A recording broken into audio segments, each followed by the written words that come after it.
ജീവിതത്തിൽ യഥാർത്ഥ ശാന്തിയും സന്തോഷവും സംതൃപ്തിയും നൽകുന്നതാണ് നമ്മൾ ആദ്യ സ്ഥാനം കൊടുക്കേണ്ടത്. അവയാണ് ഏറ്റവും പ്രധാനം. അങ്ങനെ ആയാൽ എല്ലാത്തിനും നമുക്ക് ഉൾക്കൊള്ളാനും സാധിക്കും. ആവശ്യമില്ലാതെ ഒന്നും വേസ്റ്റാകത്തതില്ല. നമ്മളെയും ലോകത്തെ നമുക്ക് മാനേജ് ചെയ്യാൻ സാധിക്കും. ഒന്നീ ആത്മീയത അല്ലെങ്കിൽ ഈശ്വര സ്മരണയ്ക്ക് വേണ്ടി ദിവസവും ഒരു നിശ്ചിത സമയം മാറ്റിവെക്കേണ്ട അത്യാവശ്യമാണ്. അതോടൊപ്പം തന്നെ നമ്മുടെ കടമകളും കർത്തവ്യങ്ങളും നിർവഹിക്കണം. നിസ്വാർത്ഥമായി മറ്റുള്ളവർക്ക് വേണ്ടി അല്ലെങ്കിൽ ലോകത്തിന് വേണ്ടി നമുക്ക് എന്ത് ചെയ്യാൻ കഴിയുമെന്നത് പ്രധാനമാണ്. മറ്റുള്ളവർക്ക് സന്തോഷം എന്തെങ്കിലും കാര്യങ്ങൾ ചെയ്യണം. കുറച്ച് നല്ല വാക്കോ ആശ്വാസം വാക്കോ എന്തെങ്കിലും ഒരു കാര്യങ്ങൾ. ശരിക്ക് നമുക്ക് മുന്നോട്ട് പോകേണ്ട കാട് തെളിക്കുകയാണ്, വഴിവെട്ടുകയാണ് അതിൽ കൂടി ചെയ്യുന്നത്. മറ്റുള്ളവർക്ക് വേണ്ടി ഏതെങ്കിലും ഒരു കാര്യം. ഭാഗവതന്നെ പറയുന്ന ഒന്നും ചെയ്യാനില്ലെങ്കിൽ അടുത്ത വീട്ടിലെ പശുവിന് കുറച്ച് പുല്ലെങ്കിലും വെച്ച് കൊടുക്കണം. എന്താണ് പറയുന്നത്? അതുകൂടി അതൊരു കണ്ണാടിയാണ്, നമ്മളെ കാണാനുള്ള കണ്ണാടിയാണ്. നമ്മുടെ വൈരൂപ്യത്തെ മാറ്റി സൗന്ദര്യമാക്കുന്ന കണ്ണാടിയാണ്. കുടുംബമാണെങ്കിൽ നമ്മുടെ പ്രിയപ്പെട്ടവരോടൊപ്പം പങ്കുവയ്ക്കാൻ നമ്മൾ സമയം കണ്ടെത്തണം. ഭാര്യയുണ്ട്, കുട്ടികളുണ്ട്, എൻ്റെ ഭർത്താവുണ്ട്, കുട്ടികളുണ്ട്. അല്പസമയം ഒന്നിച്ചിരുന്ന് എന്തെങ്കിലും ഒന്ന് കളിക്കുക, ഏതെങ്കിലും ഒരു ചെറിയ കളി ഒന്നിച്ചിരുന്ന് കളിക്കുക, അല്ല ഒന്നിച്ചിരുന്ന് എന്തെങ്കിലും ഒരു കഥ പറയുക, അങ്ങനെ ഒന്നിച്ച് കുറച്ച് സമയം ഇരിക്കുക. അപ്പോൾ അതൊരു കുടുംബത്തിലൂടെ ഒരു സന്തോഷം പങ്കുവയ്ക്കുന്നതാണ്. ഇങ്ങനെ ചെയ്തില്ലെങ്കിലും പിന്നെ ഇങ്ങനെയുള്ള കാര്യങ്ങൾ ചെലവഴിക്കാൻ നമുക്ക് സമയം കിട്ടുകയില്ല.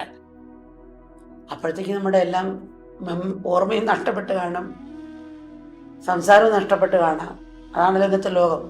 എത്ര വയസ്സാകുമ്പോൾ ഓർമ്മ നഷ്ടപ്പെടുക, നടക്കാൻ വയ്യ, ഇതെല്ലാം ആകെ പറയും. ഇതൊക്കെ പല മക്കളുടെ ഭക്തന്മാരെന്ന് പറയാറുണ്ട്. ആയുസിൽ കിടക്കുമ്പോൾ ഇതൊക്കെ ചിന്തിക്കാൻ പറ്റും. ദേഷ്യമുള്ളവരോട് അയ്യോ അവരെ സ്നേഹിക്കാൻ പറ്റിയെങ്കിൽ, അവരോട് ക്ഷമ വയ്ക്കാൻ പറ്റിയെങ്കിൽ എന്നൊക്കെ ചിന്തിക്കുമെന്ന് പറയും. അപ്പം അവിടെ കിടന്നിട്ട് എന്താ കാര്യം? നമ്മളത് ശരി ചിന്തിക്കുന്നതല്ല, ഇറങ്ങി വരുമ്പോഴെങ്കിലും ഓർക്കണം. പക്ഷെ ഇറങ്ങി വരുമ്പോൾ അത്ര ഓർമ്മയില്ല, എന്നാലും കുറച്ചൊരു വ്യത്യാസം കാണാം. ഏത് നിമിഷവും നമ്മുടെ ജീവൻ പോകാം. അപ്പം നമ്മൾ വെറും മന്ത്രിയെ പോലെ നുണ മാത്രം പറഞ്ഞ് പങ്കുവയ്ക്കാതെ സത്സംഗങ്ങൾ പറയാം, രാമായണ കഥകളോ മഹാഭാരതകളോ എന്തെങ്കിലും നല്ല കാര്യങ്ങൾ പറഞ്ഞ് പങ്കുവയ്ക്കുക. ഈശ്വരനെ കണ്ടാൽ വിശ്വസിക്കുക എന്ന് പറയാം. എന്നാൽ കൊതി ഞുണയൊക്കെ കേട്ടാൽ തന്നെ വിശ്വസിക്കും. കേട്ടാൽ മതി വിശ്വസിക്കും. ആ കൊതി ഞുണയും കേട്ട് ബന്ധങ്ങളകലുക, ഭാര്യ ഭർത്താവിനെ ഉപേക്ഷിക്കുക, ഭർത്താവ് ഭാര്യയെ ഉപേക്ഷിക്കുക, സഹോദരൻ സഹോദരനെ പഠിപ്പിക്കുക, സഹോദരിയെ പഠിപ്പിക്കുക. ഇങ്ങനെ എന്തെല്ലാം സംഭവങ്ങളാണ് കലഹം നടക്കുന്നത്. ഇത് വളരെ കൂടിക്കൂടി വരികയാണ്. അവനെ എങ്ങനെ പിടിപ്പിച്ച് കരയിച്ച് ദുഃഖിപ്പിച്ച് മുള്ളും നിറഞ്ഞ കാടുകൾ മാത്രം വലിച്ചു വാരി ചപ്പും ചവറ് വാരി കൂട്ടി അത് ചീഞ്ഞളിഞ്ഞ് ആ വെള്ളം തന്നെ നമ്മൾ കുടിക്കേണ്ടി വരും. ആ ചീഞ്ഞളിഞ്ഞ് പോയ വെള്ളം തന്നെ നമ്മൾ കുടിക്കേണ്ടി വരും. ആ മണങ്ങൾ നമ്മൾ ശ്വസിക്കേണ്ടി വരും. നമ്മൾ വേസ്റ്റ് കൊണ്ടിട്ടു, അതിൽ നിന്ന് വരുന്ന വെള്ളം കുഴിച്ച് നമ്മൾ തന്നെ കുടിക്കുക. അത് നമുക്കൊരു അസുഖം ഉണ്ടാകുന്നു. അപ്പം നമ്മൾ ഇപ്പോഴും മറ്റുള്ളവരെ പറ്റി എത്ര ഞൊണ പറഞ്ഞ് അവനെ വെറുപ്പിക്കാൻ പറ്റുമോ? ഇതാണ് പലരും ചിന്തിക്കുന്നത്. നമ്മളിലേക്ക് നോക്കുക, തെറ്റില്ലാത്ത ലോകത്തിൽ ആരുമില്ല. പരമാവധി